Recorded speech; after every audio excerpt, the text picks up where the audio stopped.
Yeah, je suis avec Feiko de Tison Records pour l'interview French Jeez. Feiko, trois questions. Avec Tison, vous avez mis Metz sur la carte du rap ouest. Peux-tu nous raconter comment était le rap et le funk dans la ville quand vous vous êtes lancé? Quelle était par exemple la place de la ouest dans les quartiers? Moi, je peux commencer par dire que les anciens écoutaient beaucoup de funk dans le coin. Et voilà, donc jusqu'à la fin des années 80. Ensuite, il y a le G-Funk donc, qui a commencé à émerger au début des années 90, milieu années 90. Et voilà, on a des anciens de chez nous qui ont commencé à ramener ce type de son, notamment Rachid, paix à son âme, voilà, qui a commencé à faire écouter ça, ben voilà, à nos grands frères.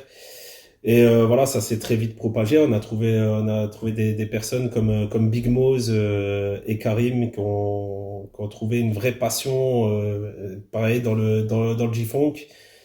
Ils ont commencé à faire des compiles West Robotique, donc que certains ont peut-être connu, qui était très influencé Talkbox.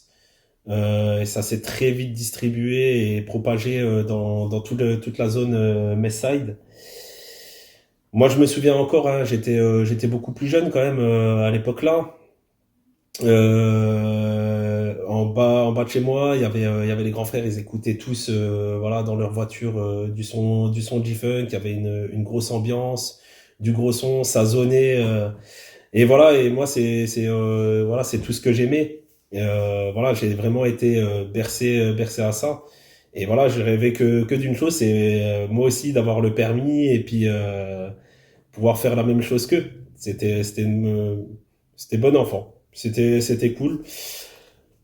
Moi, j'estime que je fais partie déjà de cette deuxième génération, hein, G-Funk. Voilà, parce que c'est les grands frères qui nous ont mis dedans, étant tout petit. Ouais, moi, au début des années 2000, j'ai commencé, pareil, à avoir le permis et à mon tour, j'ai pu commencer à zoner dans les quartiers autour de chez moi.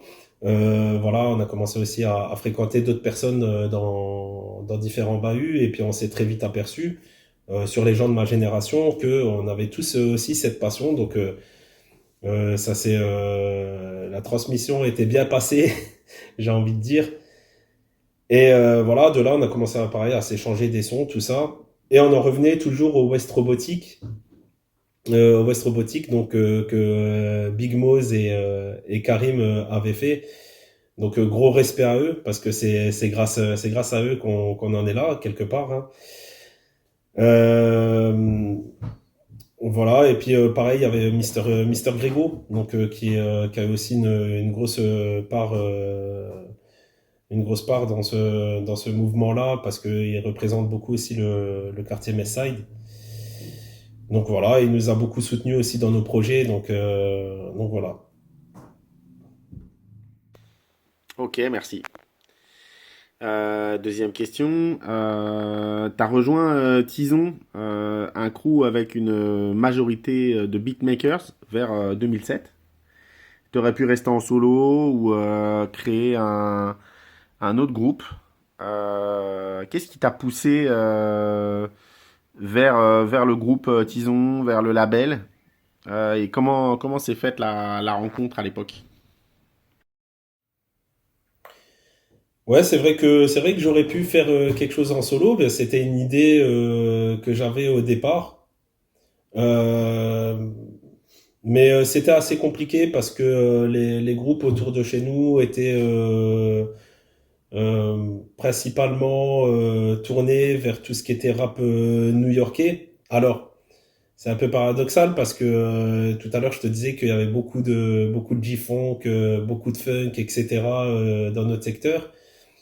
Mais je pense, après c'est mon avis, que voilà, tout ce qui était G-Funk, c'est quand même des prods qui sont assez compliqués à faire, même en termes de flow, etc. Et jusqu'au début des années 2000, personne n'avait vraiment connaissance du fait qu'il y avait voilà de la G-Funk française qui existait entre guillemets euh, en, en indé. Parce que bien sûr, on avait connaissance des groupes comme Reciproc ou Driver ou Passe Passe qui existaient, mais moi j'en ai pris connaissance vraiment au début des années 2000, bah, quand je te disais tout à l'heure que je zonais dans les quartiers et que voilà on s'échangeait des sons, bah il y a des sons de passe-passe. Je me souviens les premiers c'était passe-passe, CSRD que j'ai commencé à entendre et j'ai fait ah ouais. Donc en fait il y a des mecs qui arrivent quand même faire des prods et des sons G-Funk. On sentait vraiment qu'il y avait un mouvement et qu'il y avait quelque chose à faire. Donc il y a des mecs qui sont lancés dedans. Donc moi je me suis dit aussi pourquoi pas. Je me suis dit pourquoi pas. Donc j'ai commencé à faire mes recherches. Et c'est vrai que rapper sur des phases B à l'époque, ça m'intéressait pas. Donc commencer comme ça à faire des phases B, rapper sur du rap new-yorkais, ça m'intéressait pas non plus. C'était trop linéaire. Après, je critique pas. Il y a quand même du bon son. Aujourd'hui, j'en écoute peut-être encore plus qu'à l'époque. Mais voilà, pour moi, c'était trop linéaire. Et puis que ce soit au niveau du flow ou que ce soit au niveau de la prod. Et dans tout ce qui était West Coast française, il y a tout ça qui me plaisait, voilà, les variances, les sirènes, la talkbox et tout ça. J'ai commencé à faire un peu mes recherches sur Internet et on est à l'époque de MySpace. Donc vers 2005, je tombe sur un groupe de Metz, donc qui est Tison Records, et qui allait sortir, si je me souviens bien, Italianos Intocables. J'ai pris contact, c'était Jack Messrine justement qui était derrière, donc j'ai pris contact avec lui. Et voilà, j'ai dit bah c'est cool les mecs, vous faites ça. En plus vous êtes du secteur et tout ça, donc j'étais vraiment impressionné même par la qualité des prods et tout ça. Je me suis dit ah, c'est du pro déjà. C'était pas la vulgaire prod comme ça qu'on fait comme ça à la va-vite. Et voilà, donc on a pris contact, on a commencé à faire des barbecues ensemble, des soirées, et voilà. Et le truc, c'est que eux, en fait, ne rappaient pas. Il y avait Jack Messrine qui faisait de la talkbox, mais voilà. Après, il produisait beaucoup de gens dans tout ce qui était G-Funk. Et on est parti en soirée, donc je te fais en même temps une petite dédicace dans cette vidéo parce que c'était le premier G-Funk Fest. On s'est dit allez, ben on y va. Il y a une soirée à Paris, on est parti et voilà, ça nous avait chauffé. En rentrant de la soirée, j'ai dit les gars, j'ai dit franchement, j'ai dit vous faites des prods. Jacques Messrine il fait de la talkbox. Voilà, nous aussi ouais, on peut se mettre à rapper. Et voilà, donc c'est parti de là.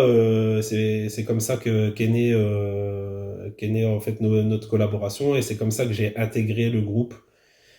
C'est comme ça que j'ai intégré le groupe et puis avec Frost, donc qui était chaud aussi pour poser donc pour le premier son. Et petite anecdote, en fait, il s'est avéré qu'en discutant comme ça, Jack Messrine, en fait, connaissait déjà Big Moz. Donc, comme quoi, le monde est petit. Parce qu'on n'habite pas tous à Metz Side Centre, hein, on habite dans différents quartiers. Et en fait, voilà, c'est comme ça qu'on s'est connus, on a échangé. Finalement, il connaissait les West Robotics aussi, donc il avait tourné. Enfin, ça fait un tout et voilà.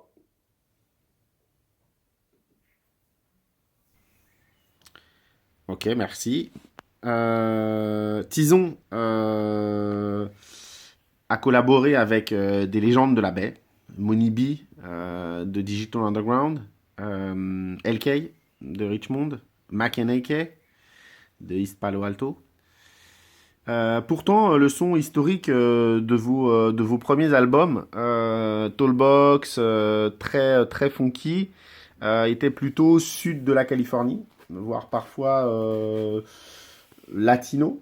Quel est votre rapport voilà, à la baie, aux autres provenances, voilà, je sais pas, que ce soit San Diego, Sacramento, par rapport à LA, et puis voilà, quelles sont finalement vos préférences, et toi surtout tes préférences en matière de West. Pour ma part, je communiquerai après, mais on va dire que pour les influences, en partie, on le doit, je pense, à Big Moz, notamment avec ses West Robotics, donc qui avait tourné à l'époque, encore une fois, et je pense qu'il y a eu un gros impact sur nos sons, sur nos prods, et notamment sur le fait qu'il ait participé à Funkaholics, donc on peut le dire, hein, il faisait partie, il faisait partie du groupe, il s'est vraiment investi dans le projet, ce qui fait que bah, voilà, on peut entendre différentes sonorités sur cet album. C'est lui qui a établi aussi les connexions. C'est lui qui a établi les connexions donc avec LK, Moni B. Et voilà, donc je sais que lui était très influencé par tout ce qui était Rapin Forte, Célicel, etc. Donc beaucoup de gens de la baie, et je sais que lui écoute beaucoup ce type de son. Donc voilà, ça fait un mix de tout ça.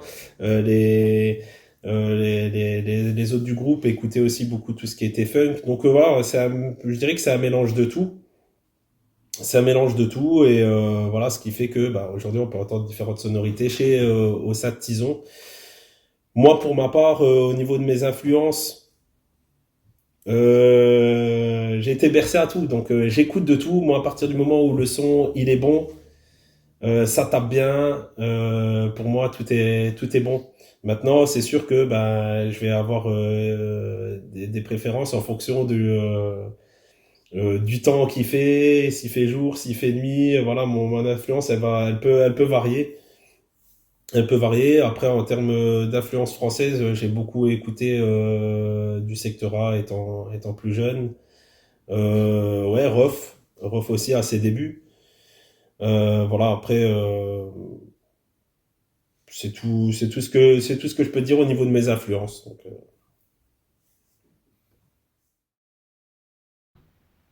Ok, Feiko, merci. Bah voilà, c'était l'interview French G's.